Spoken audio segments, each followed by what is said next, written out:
У вас было такое, что когда вы регаете катку, вы проигрываете абсолютно каждую дуэль, после чего сидите на лоу-табе и обвиняете в этом соперников и тиммейтов. А вы уверены, что проблема в них, а не в вас? Сейчас я постараюсь вам объяснить, что вы делаете не так, когда не можете перестрелять врага. Первая ошибка, которую совершают игроки, это когда при занятии позиции и ожидании соперника просто стоят на месте. Помните, что при таких обстоятельствах вам нужно стрейфиться, а именно держать прицел на уровне головы и делать шаг влево и вправо.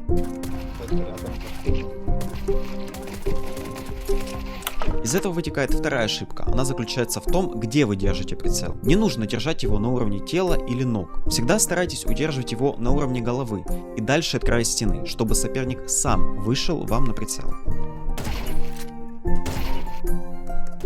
Ну и третья ошибка, которая считается самой грубой: не нужно заходить в катку без разминки. Достаточно уделить ей 30-40 минут на том же дезматче или дуэли, соблюдая все те советы, что я дал выше.